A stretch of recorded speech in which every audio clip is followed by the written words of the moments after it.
Good morning class all of you. Online वाले बच्चे बताइए मेरी ऑडियो वीडियो क्लियर है आप लोगों को? अंश, कनिष्का,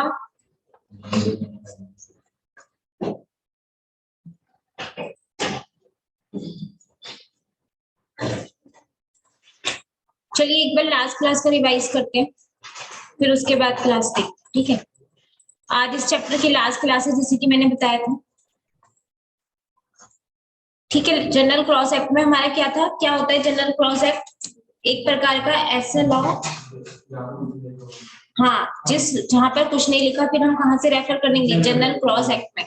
बहुत सारी डेफिनेशंस पढ़ी थी, जनरल क्रॉस एक्ट का ऑब्जेक्ट और मीनिंग पढ़ा था। अब हम देख रहे हैं कि इमूवेबल, आवाज नहीं आ रही है?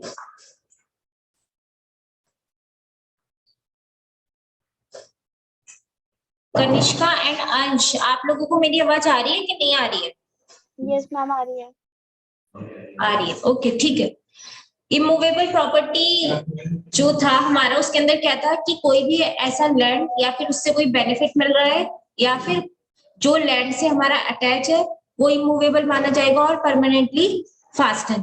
ठीक है, कोई भी ऐसा स्ट्रक्चर जो हमने क्या कर दिया, जमीन पे लगा दिया, तो अब वो हटाना मुश्किल है। ठीक है, जैसे कि इलेक्ट्रॉनिक पोल, इलेक्ट्रॉनिक पोल जो होता है खंबा इलेक्ट्रिसिटी का, वो क्या है हमारा?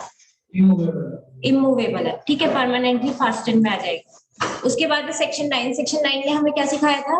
उसने बोला था कि जब हम क्या करेंगे, कमेंसमेंट और टर्मिनेशन ऑफ टाइम कैलकुलेट करेंगे, तो क्या करेंगे? हाँ, फ्रॉम से टू तक, यानी कि फ्रॉम के बाद से स्टार्ट करना है और टू से पहले तक लेना है। जैसे 30 दिन हमने काउंट करना है तो कहाँ से लेंगे? हाँ, जहां से पूरा कंप्लीट हो गया ओकेजन उसके बाद से स्टार्ट करेंगे और फिर 30 दिन कंप्लीट करेंगे। कंप्यूटेशन ऑफ टाइम में क्या था? हाँ, अगर लास्ट डेट आ गई और उसी दिन कोई नेशनल हॉलिडे या कोर्ट बंद है किसी भी रीजन से, तो हम अगले दिन फाइल कर सकते हैं, लेकिन ऐसा कब नहीं चलेगा? जब टाइम बार्ड हो गया, यानी लिमिटेशन एक्ट के हिसाब से टाइम कंप्लीट हो गया, तब ये नहीं चलेगा। उसके बाद हमारा है measurement of distance. Measurement of distance में हमने ये सीखा था कि जब, हाँ, जब भी हमें डिस्टेंस कैलकुलेट करनी होगी तो उसमें सबसे शॉर्टेस्ट रूट हमें लेना होगा, ना कि लॉन्गेस्ट। ठीक है, duty to be taken pro rata. Pro rata का मतलब कि इन प्रपोर्शन में बांटना है, रेशियो में बांटना है, जिसकी जितनी ड्यूटी बन रही है वो उतना ही देगा। फिर जेंडर एंड नंबर में क्या पढ़ा था कि ही को हमेशा शी मानेंगे। ऐसा नहीं हो सकता कि महिला ने कुछ गलती कर दी तो वो कहीं यहाँ ही लिखा हुआ है, वो भी इंक्लूड शी होगा, लेकिन शी नहीं होगा, ही। ठीक है, और सिंगुलर को क्या करेंगे? प्लूरल मानेंगे। ठीक है, जैसे कि अगर मैं एक शेयर होल्डर की बात कर रही हूँ, तो फिर अगर कोई स्कीम शेयर होल्डर के लिए बन रही है तो फिर वो एक के लिए है या सभी के लिए? सभी के लिए। हाँ, तो ये प्लूरल हो गया। उसके बाद हमारा था सेक्शन 14 से 19 तक, जो कि पावर एंड फंक्शनरीज है। इसमें क्या था, 14 ने बोला था कि सरकार जब चाहे टाइम टू टाइम अपना लॉ बना सकता है, उसके पास ये पावर्स है। सेक्शन 15 ने हमें ये सिखाया था कि या तो हम ऑफिस कैसे अपॉइंट कर रहे हैं पर्टिकुलर पोस्ट से, या फिर एक्स ऑफिशियो, यानी कि पुरानी पोस्ट से हम नई पोस्ट दे रहे हैं। ठीक है,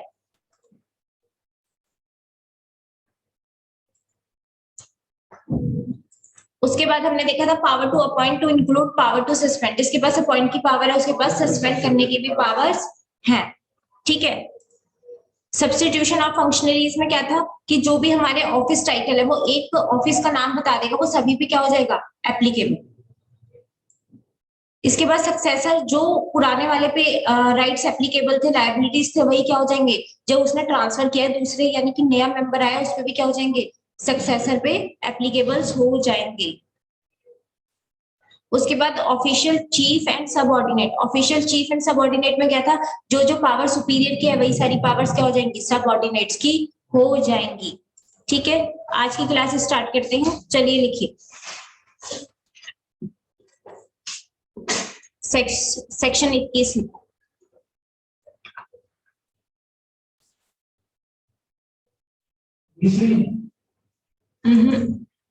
21 करिए।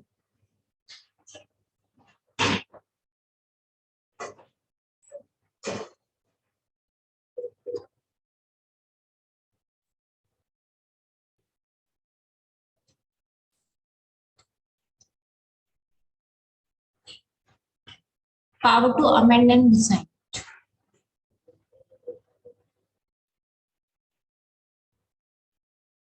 ये चेंज हो गया क्या? चेंज लग रहा है। Power to amend and decide.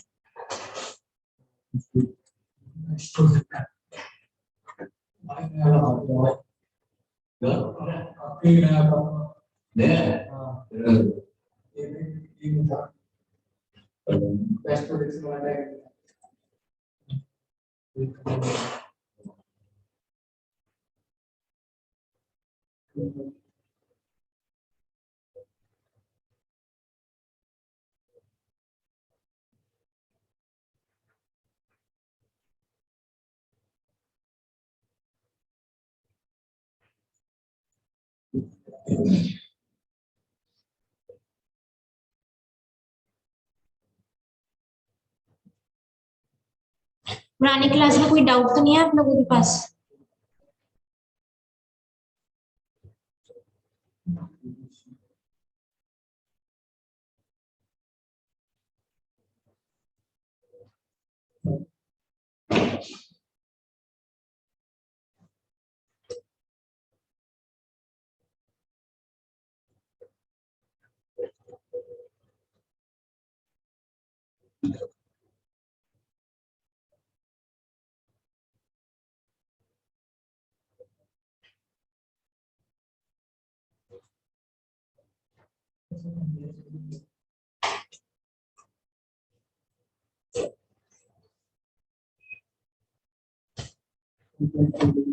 बच्चों सेक्शन 21 क्या बोल रहा है?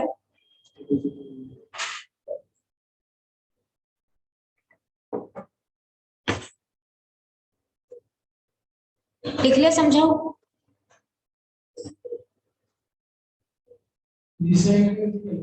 कैंसिल।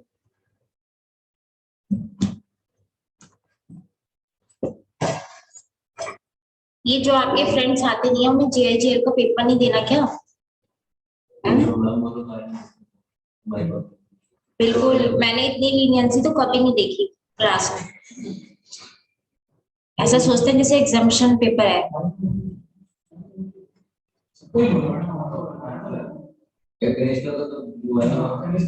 चलिए, पावर टू, नहीं अंश ले रहा है ऑनलाइन में। ठीक है, पावर टू अमेंडमेंट डिसाइड का मतलब क्या है कि जब हमारा सरकार क्या करता है, रूल्स बनाता है, बायलॉज बनाता है, ऑर्डर्स बनाता है, तो उसके पास ये पावर भी है कि वो उसे ऐड कर सकता है, अमेंड कर सकता है, वेरी कर सकता है, और जब चाहे कैंसिल भी कर सकता है। तो ये जनरल बातें नहीं पढ़ रहे हम बहुत ज्यादा कि जब वो ऐसा कर सकता है तो वैसा भी कर सकता है ना? तो यही बात है। तो अगर जो सेक्शंस आपको लग रहे हैं कि ये चीज कवर नहीं हुई है तो वो सारे क्या कर लेना, कवर कर लेना, बिल्कुल जनरल। ठीक है, चलो सेक्शन 26 डालो।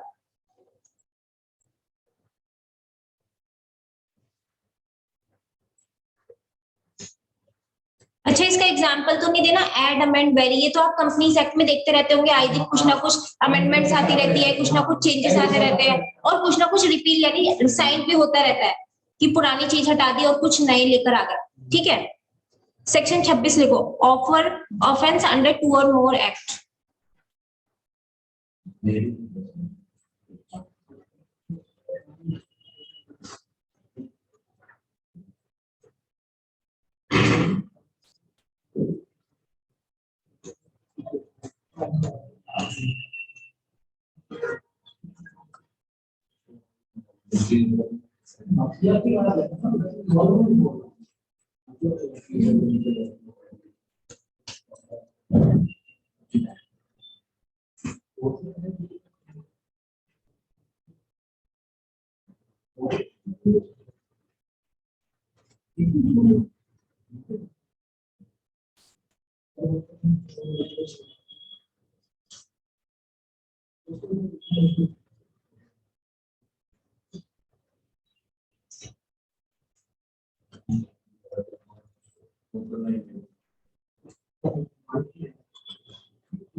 लिख लिया, हटा दूं, समझाओ।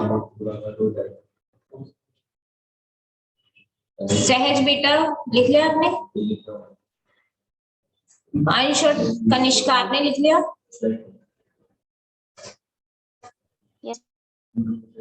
ओके, देखिए सेक्शन 26 क्या बोल रहा है? सेक्शन 26 कहता है ऑफेंस अंडर 2 और मोर एक्ट, अगर किसी व्यक्ति को उसने कैसे एक्ट में किया है, 2 एक्ट में गुनाह किया है, ऑफेंस मिल रहा है उसको, ठीक है, तो उसे क्या दोनों एक्ट में अलग अलग सजा मिलेगी? बताओ, जनरल क्वेश्चन है। एक व्यक्ति है, मान लीजिए मिस्टर ए, एग्जाम्पल से समझते हैं। हाँ, 2 सजा नहीं मिलेगी, पक्का? अच्छा, यानी मिस्टर ए है जिसने क्या किया है, गलती की है, ठीक है, एक ही ऑफेंस किया है सेम, तो क्या उसे हम क्या करेंगे, 2 बार सजा देंगे अलग अलग एक्ट में, कि एक बार ये इसमें जाए, एक बार ये इसमें जाए, इस एक्ट में पनिश होने जाए? ये डबल जीओ पार्टी में मैंने समझाया था आपको।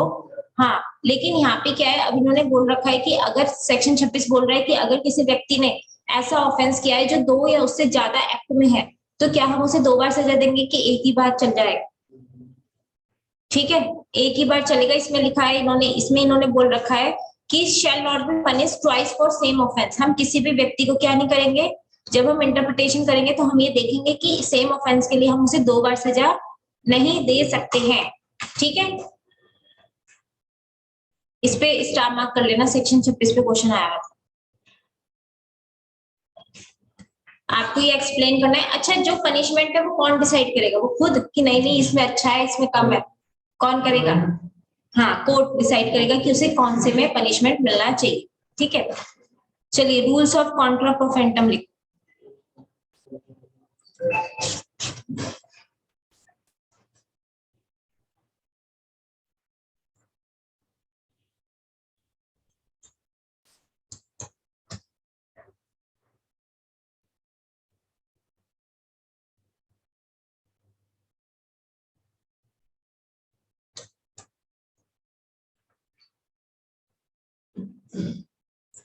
ये ना मैं थोड़ा कैपिटल लिख रही हूँ क्योंकि ये लैटिन फ्रेज है, फिर आपको समझ नहीं आया, ठीक है?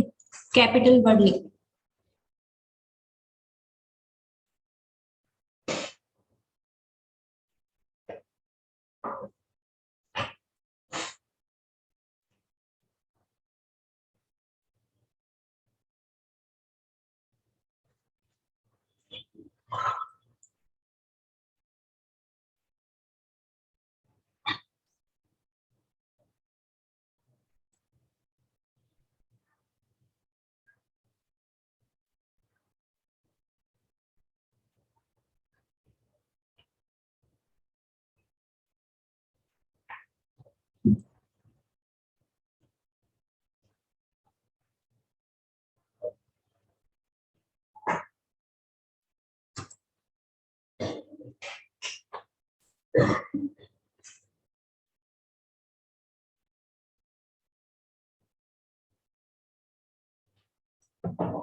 मैंने इसे बहुत ज्यादा सिंप्लीफाइड लैंग्वेज में लिखवा दिया है, ये अब आप इंटरप्रेट करके बताएंगे। आप लोग इतना सारा इंटरप्रिटेशन रूल्स पढ़ा दिए, जनरल क्लॉज एक्ट भी आज खत्म होने वाला है, तो मैं उम्मीद कर सकती हूँ कि एक रूल तो आप लोग मुझे बताएं इंटरप्रेट करके, जिससे आगे जाके आपको दिक्कत ना हो। लिखो, फिर आप ही लोग मुझे बताएंगे, सबके व्यूज में देखूंगी क्या रहे।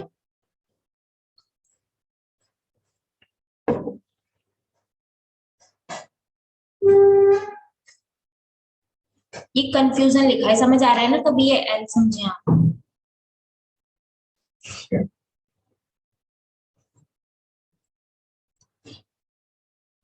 कंफ्यूजन।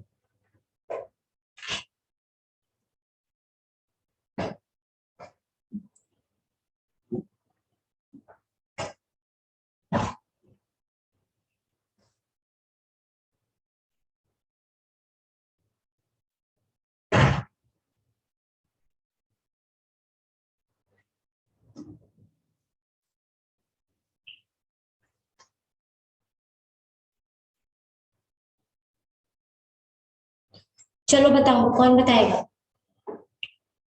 अंश एंड कनिष्का, आप लोग ट्राई कीजिए एक बार, क्या है इसका मतलब। पहले अंश बताएंगे। कॉन्ट्रा प्रोफेंटम का मतलब क्या है?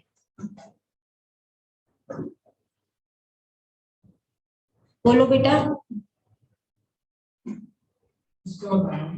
ये जो मैंने लिखवाया है, इस रूल का मतलब बताओ। बोलो, ट्राई तो करो एटलीस्ट, आखिर में तो मैं बताना ही है।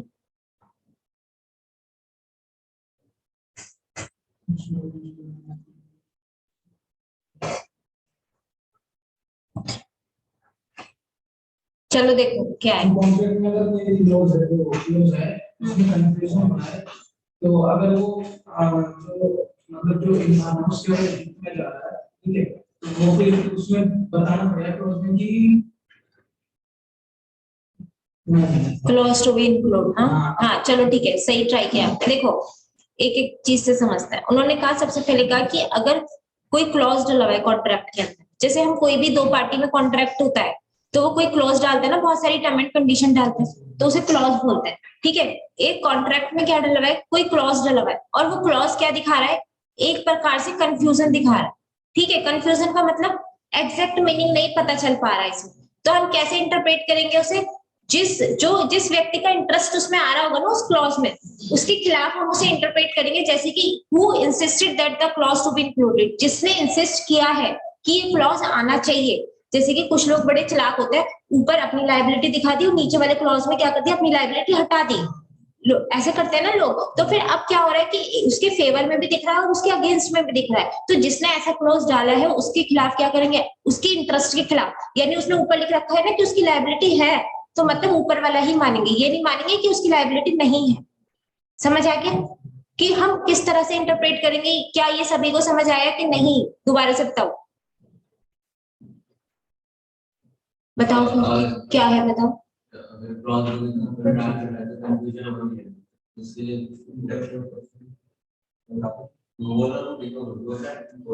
हाँ हाँ बोलो। अगर किसी क्लॉज में हमें कंफ्यूजन हो रही है, तो हम उस व्यक्ति के इंटरेस्ट के खिलाफ इंटरप्रेट करेंगे जिसने ये क्लॉज क्या किया है? डाला है। जैसे कि उसने ऊपर अपनी लायबिलिटी हटा दी या डाल दी, नीचे क्या कर दी? हटा दी। तो इसमें कंफ्यूजन आ रहा है कि हम उसकी माने या ना माने, तो हम क्या मानेंगे? उसकी लायबिलिटी मानेंगे। ठीक है, तो उसके इंटरेस्ट के खिलाफ हमें इंटरप्रेट करना है। ठीक है, चलिए इतना ही था बस इसमें। चलिए नेक्स्ट लिखो।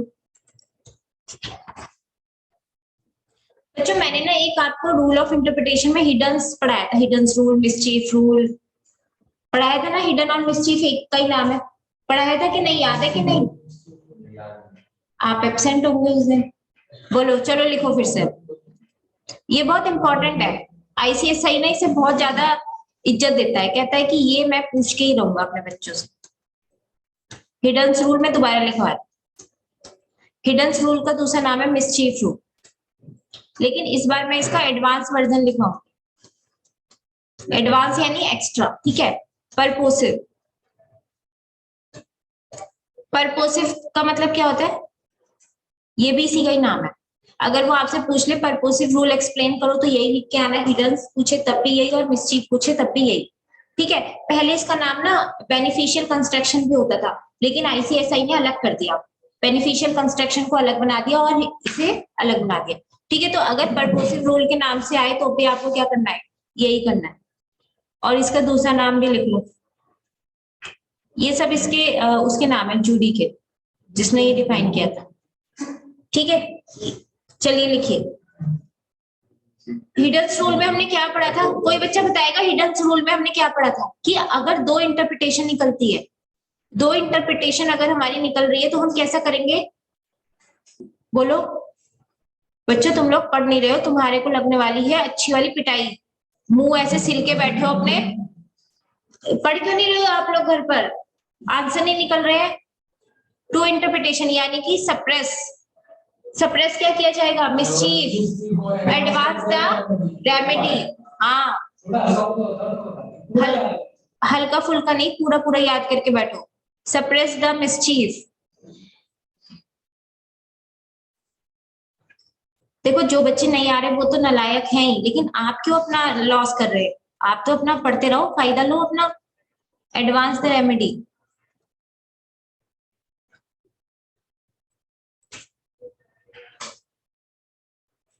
ठीक है, तो इसके अंदर हमारे ये था कि अगर हमारी टू इंटरप्रिटेशन निकल रही है तो हमें मिसचीफ को यानी बुराई को खत्म करना है और अच्छाई को बढ़ावा देना है। ठीक है, लेकिन अब इसके अंदर ना 4 की कंसिडरेशंस भी हमारे इनकॉर्पोरेट हो गए। लिखिए क्या क्या है, 4 की कंसिडरेशन। जब हम ये रूल अप्लाई करेंगे तो हमें ये सारी कंसिडरेशंस को क्या करना पड़ेगा, कंसीडर। ठीक है, 4 पॉइंट्स को कंसीडर करना पड़ेगा। मैं ये नेक्स्ट पेज पे लिखवाऊंगी क्योंकि ये लंबे है। ठीक है, तो एक काम करते हो, ये थोड़े कंसिडरेशंस मैं नेक्स्ट पेज पे लिखूंगी, अभी बस इतना ही लिख, इसका लिख लिया, हिडन रूल और मिसचीफ, परपोसिव और हेल्सबरी। चलो नेक्स्ट पेज पे लिखो, 4 की considerations.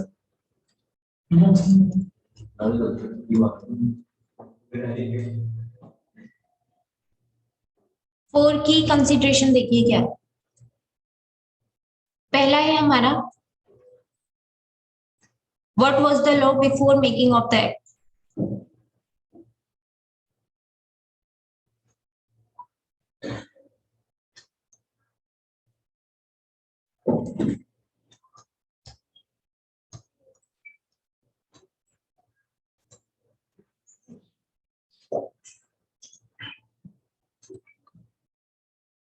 Second, what was defect. बच्चों मैंने ना ये कॉमा कर दिया,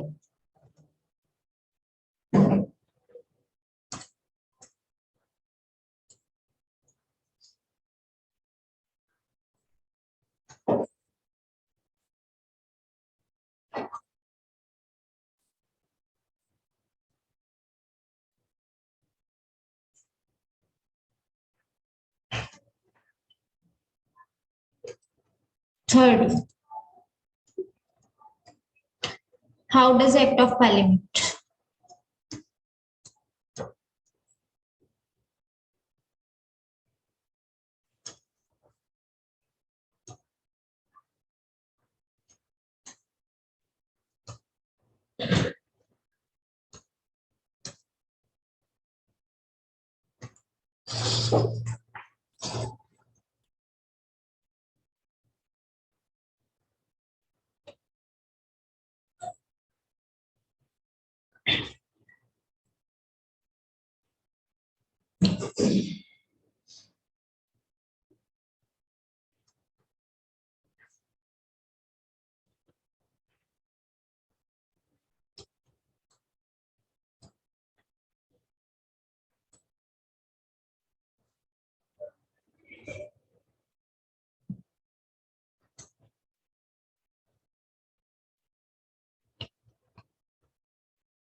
ये 4 क्वेश्चन निकल कर आए थे हमारे। ठीक है, जिसे हमें इस रूल के अंदर अप्लाई करना। देखो फिर समझाती हूँ, सारे के सारे कीवर्ड्स मैंने पिंक कलर से लिखते हैं, आप अंडरलाइन कर लें।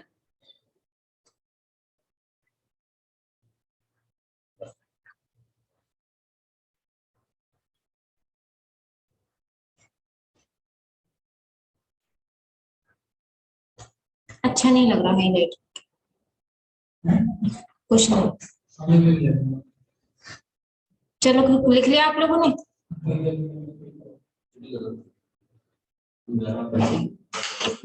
लिख लिया? चलो देखो, की कंसिडरेशन में उसने बोला है कि हमारा लॉ एक्ट बनाने से पहले हमारा लॉ क्या था। यानी कि देखो, मान लो हम किसी चीज, किसी मुद्दे को सॉल्व कर रहे हैं, किसी मुद्दे को सॉल्व करने के लिए हमें पहले देखना पड़ेगा ना इससे पहले लॉ हमारा क्या था। ठीक है, तो before making of the act, act से पहले हमारा लॉ क्या था। सेकंड उसने बोला है कि अर्लियर लॉ में डिफेक्ट क्या था। डिफेक्ट मतलब क्या क्या कमियां उसके अंदर थी। और थर्ड क्या है कि पार्लियामेंट ने ऐसा कौन सा एक्शन लिया था उस गलती को, यानी उस बुराई को हटाने के लिए। ठीक है, और फोर्थ क्या था कि ट्रू ट्रू रीजन क्या है हमारा, रेमेडी को सॉल्व करने का हमारा ट्रू रीजन क्या है। यानी चार बातें हमें कंसीडर करनी है। पहला कि लॉ पहले क्या था, ठीक है, उसके बाद उसमें क्या क्या कमियां थी, थर्ड पार्लियामेंट ने कौन से एक्शंस लिए थे उस कमी को हटाने के लिए, और फोर्थ कि उस रेमेडी को रिजॉल्व करने के लिए बेसिक ट्रू रीजन क्या था। ट्रू रीजन यानी स्पिरिट ऑफ लॉ क्या थी। ठीक है, अभी चारों बातें टिप्स पे होनी चाहिए। पहला, लॉ क्या था, डिफेक्ट क्या था, पार्लियामेंट ने क्या किया रिजॉल्व करने के लिए, और फोर्थ हाँ क्या ट्रू रीजन था। तो अगर मैं आपसे हिडन रूल पूछ लूं तो आपको ये पूरा एक्सप्लेन करके आना है कि हिडन रूल में क्या होता है। जब एम्बिग्यूटी होती है, दो इंटरप्रिटेशन निकल के आती है, तो उसमें हमें सप्रेस करना पड़ता है मिसचीफ को, एडवांस करना पड़ता है रेमेडी को, और उसमें हमें ये चार क्वेश्चन के आंसर भी देखने पड़ते हैं। क्या क्या थी, लॉ क्या था, डिफेक्ट क्या था, पार्लियामेंट का एक्ट क्या था, और रिजॉल्व ट्रू रीजन क्या था। Very good. चलो अब नेक्स्ट लिखो, बेनिफिशियल कंस्ट्रक्शन। मुझे लगता है अब ना आपको एक क्लास में ही लर्न करवा के भेजना पड़ेगा, आप हो नालायक लोग, पढ़ नहीं रहे घर पे। चलो बेनिफिशियल कंस्ट्रक्शन।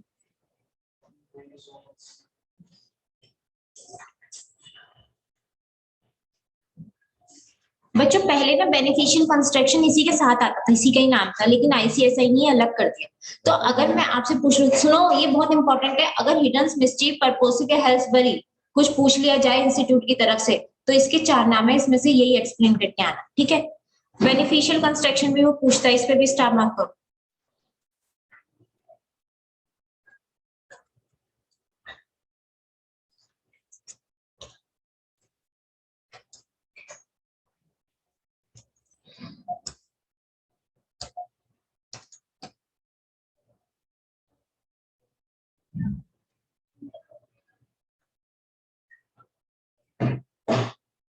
बच्चों राइटिंग समझ आ रहे हैं कि और साफ लिखूं?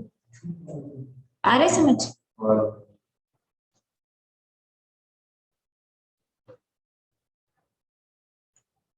सेकंड पॉइंट,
एग्जाम्पल लिख लो।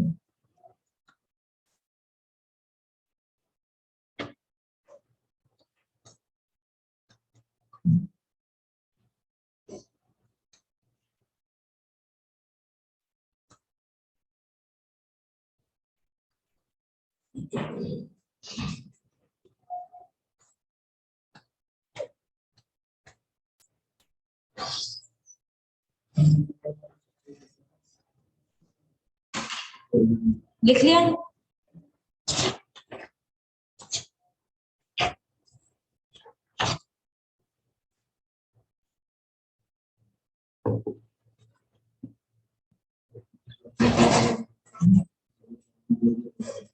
बेसिक प्लस बीए में चला टीए। देखो बेनिफिशियल कंस्ट्रक्शन में ये था कि लॉ ऐसा बना हुआ है जो बेनिफिट दे रहा है। किसे बेनिफिट दे रहा है? किसे बेनिफिट दे रहा है बच्चों? कुछ बैकवर्ड क्लासेस के लोगों की कंडीशन इंप्रूव करने के लिए, कुछ बैकवर्ड क्लासेस लोगों की कंडीशन इंप्रूव करने के लिए वो क्या करता है, एक तरह से बेनिफिशियल वाला क्या बनाता है, लॉ बनाता है। ठीक है, तो इसमें क्या है, for improve the condition of certain class of people जो अंडर प्रिविलेज है या फिर उनके साथ कुछ फेयर ट्रीटमेंट नहीं हो रहा, तब हमें क्या करना पड़ता है, कुछ उनके बेनिफिट के लिए लॉ बनाना पड़ता है। अब जैसे SC/ST है तो SC/ST क्या कर रहा है, जॉब कर रहा है। ठीक है, अब क्या है, कंपनी ने बोनस डिक्लेयर किया। क्या किया? हाँ, तो बोनस में अब डाउट आ रहा है कि हम कहाँ पे दे, बोनस बेसिक सैलरी पे दे उसकी या बेसिक प्लस डीए पे दे? आप लोग बताएंगे किस पे देंगे? बेसिक में डीए। क्यों?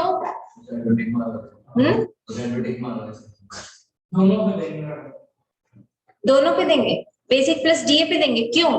क्वेश्चन ये है क्यों। कनिष्का SC/ST वाले लोग जो हैं ऐसी तो SC/ST वाले लोग हैं ना, तो तुम लोग बैकवर्ड लोगों को डीए के साथ देंगे क्योंकि वैसे वैसे में तो थोड़े अंडर प्रिविलेज बस डेवलपमेंट वाले आता है डीएनएस लॉस होता है, बहुत सारे लॉस होते हैं, चाहे वगैरह डीएनएस लॉस नहीं, आपसे बस इसमें जो क्वेश्चन में कंफ्यूजन आया था वो ये आया था कि ठीक है SC/ST को तो हम दे रहे हैं बोनस, लेकिन कंफ्यूजन ये था कि बेसिक सैलरी पे दे या बेसिक प्लस डीए पे दे, और अगर दे बेसिक प्लस डीए पे तो क्यों दे, ये रीजन बताओ साहिल बेटा।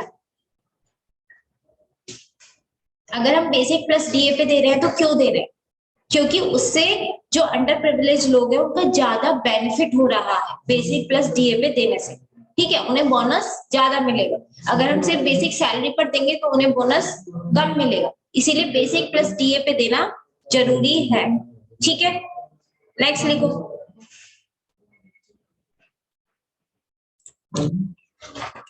Retrospective amendment.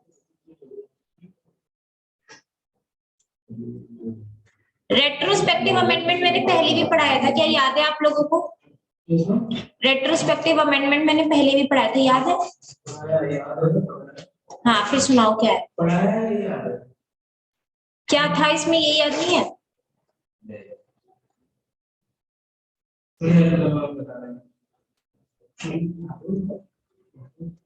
बच्चों रेट्रोस्पेक्टिव और प्रोस्पेक्टिव था, बताओ बताओ सहज, रेट्रोस्पेक्टिव और प्रोस्पेक्टिव में क्या डिफरेंस है? पुराना वाला, हाँ पुराने से एप्लीकेबल। अच्छा, और प्रोस्पेक्टिव में आज या आगे से? हाँ सही बताया बिल्कुल, कि रेट्रोस्पेक्टिव में हमारे जो लॉ एप्लीकेबल होता है वो पीछे की डेट से होता है, ना कि आगे की डेट से। यानी कि जो लॉ है उसकी एप्लीकेबिलिटी कहाँ से आएगी, पीछे की डेट से आएगी। ठीक है, तो यहाँ पे लिख लीजिए सेक्शन 5 कहता है, इससे रिलेटेड डील करता है।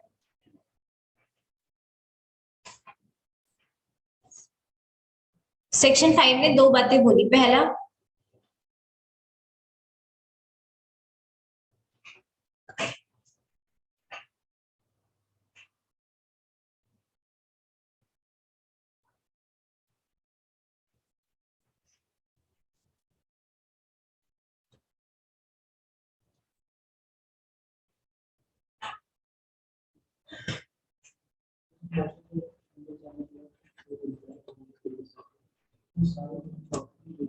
ये COI का मतलब लिख लेना बच्चों, फुल फॉर्म में कॉन्स्टिट्यूशन ऑफ इंडिया।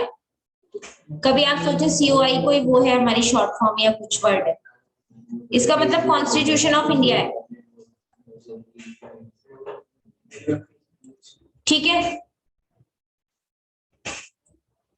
इसने हमें दो बातें बोली कि इफेक्टिव डेट क्या होगी।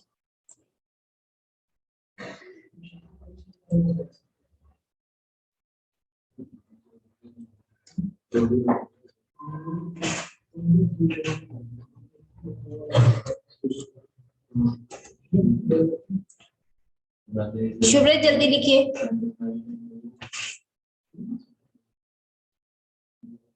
कौन बच्चा बुक लेकर आया है आज?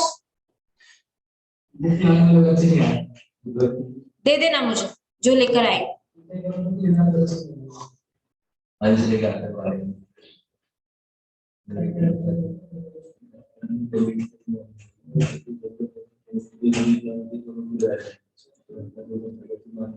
आप लोग क्लास में आके बातें मत किया कीजिए, ठीक है?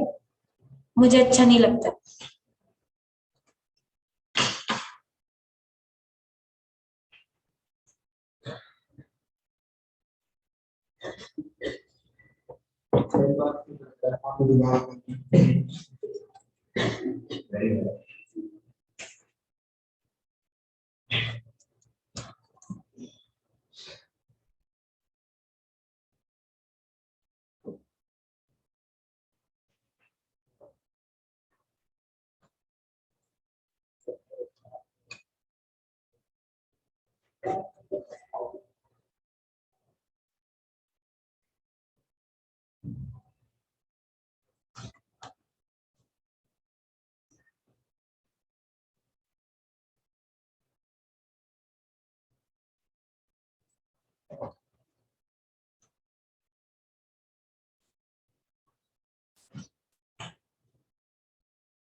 एक लाइट ग्रीन दिख रहा है कलर, लिख दो एग्जाम पर इसे, दिक्कत तो नहीं आ रही?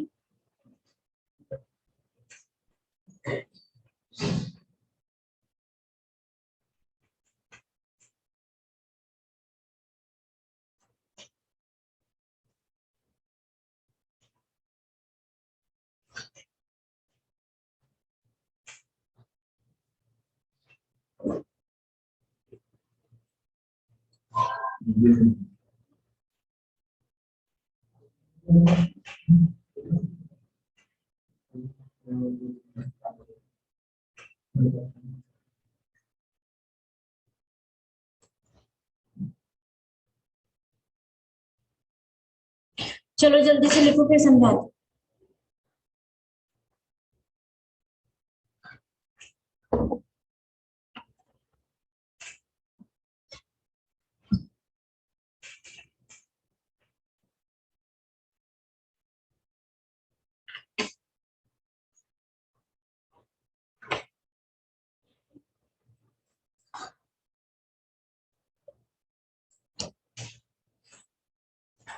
चलिए, रेट्रोस्पेक्टिव अमेंडमेंट सेक्शन 5 कहता है कि हमारा जब कमेंसमेंट नहीं हुआ था, यानी कॉन्स्टिट्यूशन ऑफ इंडिया के आने से पहले इफेक्टिव डेट क्या रहेगी?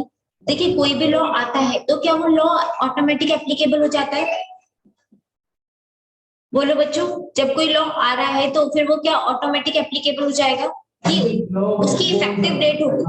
कब होता है? जैसे मान लीजिए पार्लियामेंट में लॉ पास हुआ, उसके बाद उसमें क्या मिलती है? प्रेसिडेंट की असेंट मिलती है ना, उसके बाद जाके वो क्या होता है? इफेक्टिव डेट में आता है, जब ऑफिशियल गैजेट में क्या हो जाता है? पब्लिश हो जाता है। तो उन्होंने कहा है कि जब सीओआई यानी कॉन्स्टिट्यूशन ऑफ इंडिया के आने से पहले इफेक्टिव डेट क्या मानी जाएगी, और कॉन्स्टिट्यूशन ऑफ इंडिया के आने के बाद यानी आजादी से पहले और आजादी के बाद इफेक्टिव डेट, किसी भी लॉ की इफेक्टिव डेट क्या मानी जाएगी? अगर कॉन्स्टिट्यूशन ऑफ इंडिया के आने से पहले है, कोई एक्ट आया हुआ है, तो उसकी इफेक्टिव डेट होगी गवर्नर जनरल, ठीक है? पहले प्रेसिडेंट नहीं होता था, पहले कौन होता था? Governor general.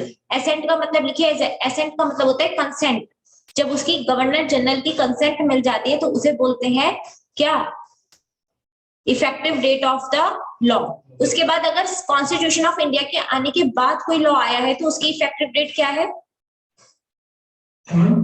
अगर कॉन्स्टिट्यूशन ऑफ इंडिया के आने के बाद कोई लॉ आया है तो उसकी इफेक्टिव डेट क्या होगी? जो हमारी प्रेसिडेंट असेंट देगा उस दिन से। अब देखो एग्जांपल से देखते हैं।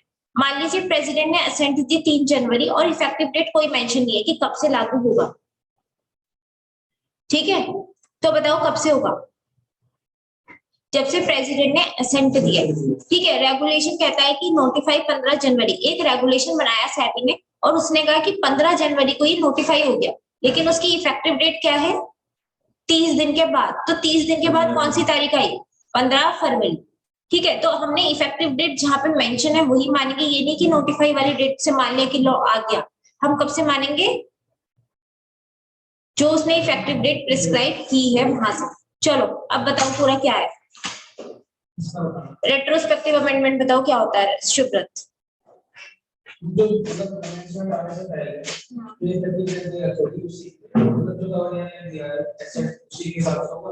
और अगर गवर्नर जनरल ने जनरल भी गवर्नर जनरल ने जो असेंट दिया वहां से इफेक्टिव डेट होगी, ठीक है।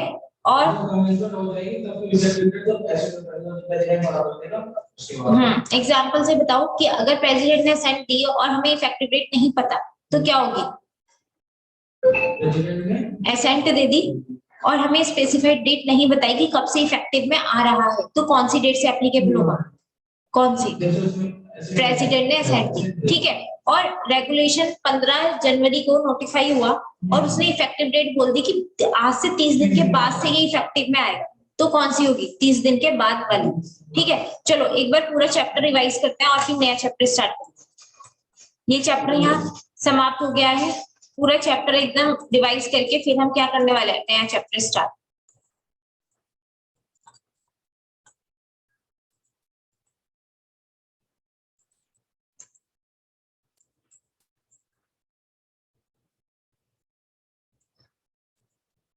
सहज समझाएंगे, क्यों सहज। आप तो सारी क्लासेस में आए हैं। चलिए देखिए, जनरल क्रॉस एक्ट बोलता है कि कोई भी ऐसा लॉ जो कहीं एप्लीकेबल, सब लोग अपने मोबाइल को बंद कर दो और बैग में रख लो, वरना मैं बाहर सबमिट करवाया करूंगी अब से। मेरी क्लास में मोबाइल पे अलाउड नहीं होंगे, ठीक है। चलिए, जनरल क्रॉस एक्ट बोलता है कि जब हमने कोई एक्ट पढ़ा और उसमें हमें उस वर्ड की डेफिनेशन मिल गई तो अच्छी बात है उस वर्ड में, या फिर उस एक्ट ने हमें बता दिया कि वहां से रेफर कर लेना, कहीं और लॉ से या सेक्शन से रेफर कर लेना तो हम वहां चले जाएंगे। अगर उसने रेफरेंस भी नहीं दी तो हम जनरल क्रॉस एक्ट में आएंगे, और जनरल क्रॉस एक्ट में आने के बाद भी हमें कुछ नहीं मिलता है तो हम कहाँ जाएंगे, जो हमने इंटरप्रिटेशन रूल्स पढ़े थे उन्हें अप्लाई करेंगे, यानी लीगल डिक्शनरी देखेंगे, रूल ऑफ इंटरप्रिटेशन लगाएंगे, उसके हिसाब से हम क्या करेंगे, इंटरप्रिटेशन, ठीक है। फिर हमने इसका क्या ऑब्जेक्टिव था, लॉ ने क्यों बनाया गया है, क्योंकि हमें हाँ लैंग्वेज शॉर्ट करनी है, यूनिफॉर्म करना है, अननेसेसरी हाँ ड्राफ्टमैन का टाइम सेव हो जाएगा और जनरल डेफिनेशन मिल जाएगी। ये इंपॉर्टेंट क्वेश्चन था जिसमें हमें क्या था कि कोई भी नया एक्ट खत्म हो जाए, नया एक्ट आ गया और पुराना एक्ट खत्म हो गया तो पुराने एक्ट के खत्म हो जाने से इन कामों पे कोई भी इफेक्ट नहीं पड़ेगा। कौन कौन से थे 5 काम, कि पुराना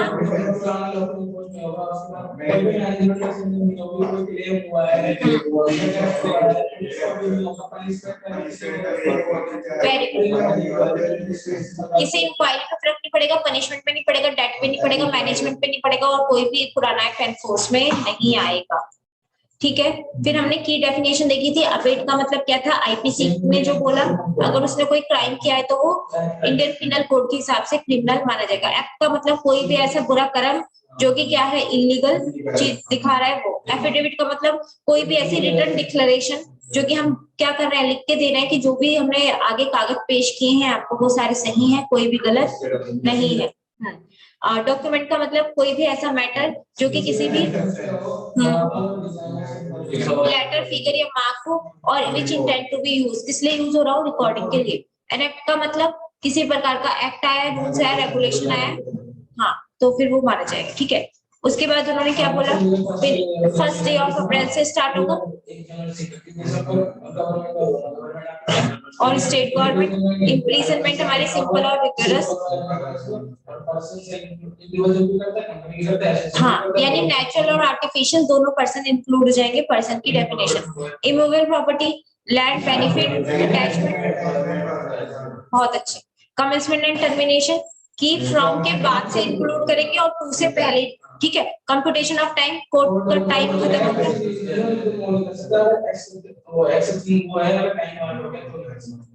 वेरी गुड। उसके बाद हमारा क्या था, measurement of distance, shortest route, pro rata, pro rata का जिसका जितना रेशियो है उतना ही उसे देना है। जेंडर में ही include she, singular includes plural. Power and functions 1419 क्या था, हाँ ये नहीं कि एक बार पावर मिल गई तो बंद हो गई, वो जब चाहे तब अपनी पावर्स एक्सरसाइज कर सकता है, उसे सो 15 में क्या था कि कोई भी ऑफिस में वो अपॉइंट हो सकता है या फिर एक्स ऑफिशियो, हाँ पास्ट ऑफिस की वजह से वो अपॉइंट हो रहा है। उसके बाद जिसके पास अपॉइंटमेंट नहीं है वो जो अपॉइंट कर सकता है वो डिसमिस भी कर सकता है। उसके बाद सब्स्टिट्यूशन एंड फंक्शनरी, किसी भी हमने आरओसी के नाम का फंक्शन लिख दिया तो वो क्या हो गया, सभी आरओसी पे एप्लीकेबल है। उसके बाद हमारा सक्सेसर, जो प्रीडिसर के राइट थे वही सक्सेसर के हो जाए। ऑफिशियल चीफ, जो सब सुपीरियर के पास राइट्स है वही सबऑर्डिनेट के पास हो जाए। ठीक है। फिर 21 में हमने क्या देखा था कि जो अमेंड कर सकता है वो कैंसिल भी कर सकता है, वेरी कर सकता है और ऐड कर सकता है। ठीक है। अंडर 2 एक्ट अगर किसी को 2 एक्ट में सजा मिल रही है तो उसे एक ही एक्ट में सजा मिलेगी। उसके बाद हमारा क्या था, कॉन्ट्रा प्रो फैंटम, किसी भी क्लॉज में एम्बिग्यूटी आ रही है तो हम उस व्यक्ति के जिसने ये क्लॉज डलवाया उसके इंटरेस्ट के खिलाफ जाके उसके इंटरप्रेट करेंगे। उसके बाद हिडन रूल में suppress the mischief, advance the remedy, जिसके अंदर हमें 4 देखने हैं कि लॉ पहले क्या इफेक्ट क्या है, एक्ट ऑफ पार्लियामेंट क्या है, टू रीजन क्या है। उसके बाद हमारा बेनिफिशियल, जिसमें सरकार ऐसा लॉ बनाती है जो बेनिफिट्स दिए जाते हैं अंडर प्रिविलेज लोगों को या फिर जिन्हें ट्रीट ना किया जाओ उसके हिसाब से। ठीक है। ये चैप्टर यहाँ समाप्त होता है। अब हम एडमिनिस्ट्रेटिव लॉ स्टार्ट करते हैं। ठीक है। रेट्रोस्पेक्टिव अमेंडमेंट में ये था कि जो भी हमारा अमेंडमेंट हुई है सीओआई से पहले वो गवर्नर जनरल की असेंट देखी जाएगी और सीओआई के बाद प्रेसिडेंट की। ठीक है। चलो अब जल्दी से नेक्स्ट चैप्टर हेडिंग डालो। क्या डालेंगे आप?